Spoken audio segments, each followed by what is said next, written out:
I will keep urging my colleagues in the EU, European Union, to also voice their objections to that trend.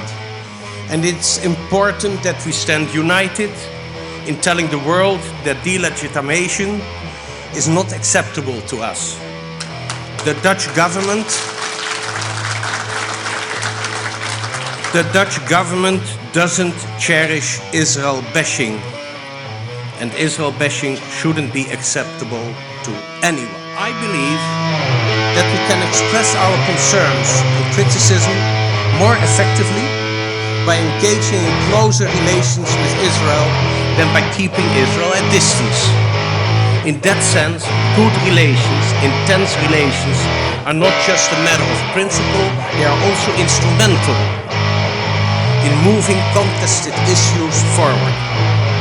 It's my opinion, and the opinion of the Dutch government, that isolating Israel, even some people are talking about cornering Israel, will not do to move the peace process forward. The Dutch government is strongly in favor of intensifying its relations with Israel. Mijn ervaring in de afgelopen 4 maanden nu al geweest in contacten met collega's, ook uit landen waar dus bijvoorbeeld de mensenrechten niet altijd even fraai ervoor staan. Het is in belangrijke mate, c'est le ton qui fait la musique. Minstens zo belangrijk als de inhoud van de bespreking is de toon en de stijl en de vorm waarin je dat doet. Je moet je altijd willen verplaatsen in de gedachtenwereld en in de achtergrond en de historie van het land waarmee je zaken doet of waarmee je anderszins communiceert. En ik voeg er even aan toe, dat ontbreekt er. Dat heeft er vanuit Nederland nog wel eens in de afgelopen decennia aan onderbroken. Op bepaalde punten ongetwijfeld geld wordt besteed dat anders zou kunnen. En tegelijkertijd blijft het altijd een zaak om te investeren.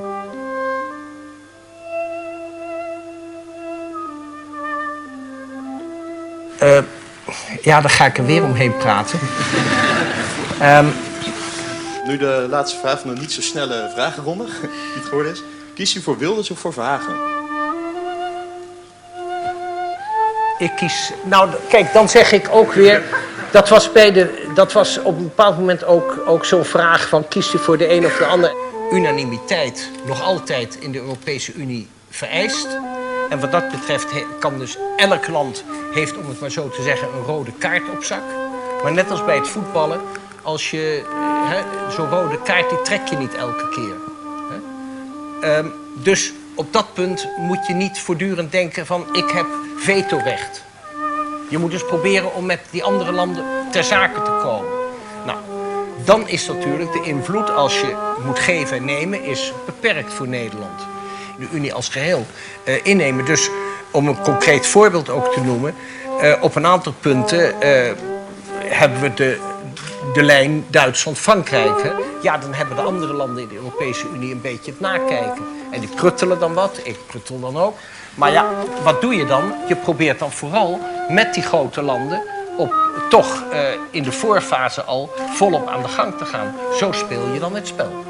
Over de financieel-economische crisis. Ik ga nu iets heel banaals zeggen misschien, maar hou vooral ook je ogen open als studenten-economie voor allerlei andere invalshoeken die er ook naar de internationale economie te vinden zijn. En dat zijn natuurlijk de politieke verhoudingen die er liggen. Our histories and our cultures are entwined. We are your friend, we are your partner, and I appreciate your effort. There continuing harassment and detention of journalists, including Americans. It is united by shared values and a firm commitment to work together for the cluster bombs, from the crisis in Libya to our shared mission in Afghanistan, to our global efforts to support vicious attacks, including the loss of all life. Especially in the Middle East and North Africa. I also believe we had a very productive 400 years. This inhumanity that the Netherlands has demonstrated over so many years. Dutch contributions to the NATO-led no-fly zone, and people of the Netherlands for their commitment to our mission in Afghanistan, help facilitate great ambiguous stand against political reconciliation that are used overwhelmingly for Al-Qaeda, people who die from Rosenthal extremists. Nearly 2 million people, mostly women and children, die each year from breathing the toxic smoke from dirty Afghan people around the world, especially in emerging democracies. are the result of our Dutch investment. So it's a very serious health hazard. It's also an environmental hazard. The Lisbon Summit to be completed in 2014, and we have a lot of work ahead of us with the Netherlands to create greater political and economic opportunity. The government of Netherlands, The regime have indeed lost all legitimacy. the Shell Foundation, SNV, Philips have long been leaders in this effort, and we greatly appreciate the historic generosity of the Dutch people. In that same spirit, I'm pleased to announce that the United States and the Netherlands have agreed to deepen our cooperation aimed at Strong economic. underway in the Middle East and North Africa. It's just part of the human tragedy of promoting these values in the Arab region and also elsewhere in the world. With the goal of 100 million Afghan people, The Arab region and Libya, who gave their lives doing their jobs. they drive political, economic, and social State departments. Why we are an active partner in the NATO campaign, Unified Protector, and why we also provide humanitarian tragedy in Libya. We rigorously enforce the sanctions We talked about our 400 years of history together. to reform democracy and, last but not least, rule of law. NATO transition. The violence of the regime against its own population. We believe that this must be put urgently on the agenda. It's unthinkable that Syria would become. Unjustly detained by. Madam Secretary, to conclude, it was a great pleasure to discuss these important issues with you today here at the State Department. I thank you for that. Thank you so much. And then there is Afghanistan. The Netherlands has been actively engaged in Afghanistan since 2002. Today we are investing in. And we'll meet again soon in Rome. Definitely need to work on. I think it is always a temptation, any conflict. I am not a military historian or an expert by any means. Information overload, expanded, so much going on. The United States and other partners bombed targets in Serbia for 78 days. I have publicly and privately counseled, and we have destroyed a significant percentage of open fires.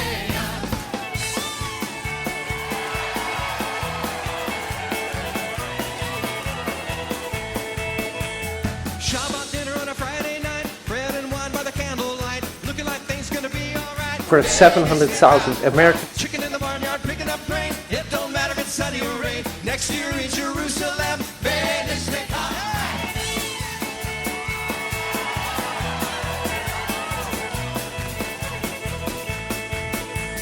me and my wife and a little bitty kids dancing the horror with all of our friends, playing like fiddle like there ain't no end. Finally, Madam Secretary, we indeed discussed your initiative for clean cook stove.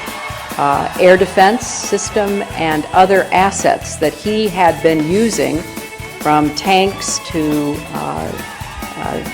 his warehouses of materiel, to terrorize his own people. Well, let me add something to this, Madam Secretary. Let me first say that I strongly endorse your statement on the situation as such, with regard to conclusions which have already been determined by utilizing to the utmost the possibilities and the opportunities which the sanction package actually lends is of the greatest importance. And I would say that when we do implement these sanctions to the utmost, we would indeed be able to squeeze this regime. So not only military activity, not only the political process, but I take as a separate third line sanctions. implementing them to the utmost. I can't repeat it. I always repeat this and always set it apart because we often forget about it. For centuries, freedom of speech has been the driver of democracy, and the fight to ascertain it continues. In the last decades, however, it has taken on an extra dimension, that of freedom online.